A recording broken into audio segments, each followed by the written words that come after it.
Kembali lagi di Apa Kabar Indonesia Pagi, saya mau ke Mas Gun-Gun. Kalau mencermati Ya, manuver politik yang dilakukan Mas Kaisang ini, kalau bisa memprediksi, arah tujuannya kemana sebenarnya? tentu begini, komunikasi politik itu kan jadi niscaya ya, jelang perhelatan yang sifatnya saling bergantung, interdependen. Contoh misalnya, Pilkada Jakarta tidak bisa dilepaskan dari Pilkada Jateng Jawa dan Barat. Pilkada di daerah-daerah lain seperti Jawa Barat. Oleh karena itu, maka komunikasi politik lintas partai itu jadi keniscayaan. Itu udah benar. Apa yang dilakukan oleh Kaisang, roadshow politik itu ke berbagai partai, terutama partai-partai yang prospektif untuk kemudian diajak berkoalisi, itu menjadi keharusan. Kemudian kalau kemana arah pergerakan Kaisang menurut saya dua. Pertama, itu tentu jangka pendeknya, bagaimanapun PSI, dalam konteks ini kan Kaisang tentu representatif ya dari PSI. Itu kan harus memikirkan proses kandidasi yang waktunya sangat sedikit lagi. Oleh karena itu maka kebutuhan figur untuk diusung itu kemudian menjadi agenda strategis. Contoh misalnya untuk Kaisang sendiri mau maju di mana? Jakarta atau Jawa Jakarta kah Tengah? atau Jateng kah?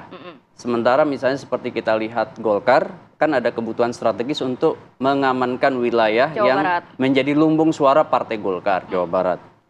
Nah itu yang pertama, soal figur. Kemudian yang kedua soal tentu investasi dalam konteks PSI saat ini dan ke depan.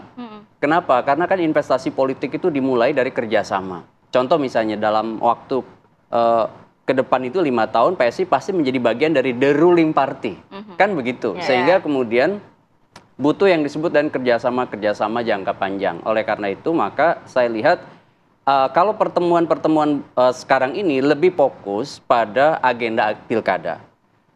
Contoh misalnya, Kaisang kan disebut beberapa lembaga survei untuk kemudian menjadi satu di antara figur potensial untuk maju di pilkada. Nah masalahnya adalah pilkada mana nih? Apakah pilkada Jakarta atau pilkada Jawa Tengah? Kalau saya sebagai peneliti melihat data, Kaisang jauh lebih prospektif untuk maju di pilkada Jawa Tengah dibanding pilkada Jakarta.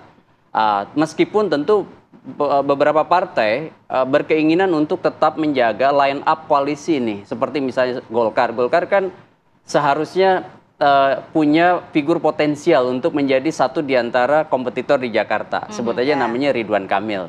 Popularitasnya ada, elektabilitasnya masih bisa bertumbuh gitu ya, seiring dengan political publicity yang dilakukan. Hanya masalahnya adalah ini satu jangkar potensial bagi Golkar di Jawa Barat. Nah, ketika memunculkan nama Yusuf Hamka, tentu kan butuh gandengan.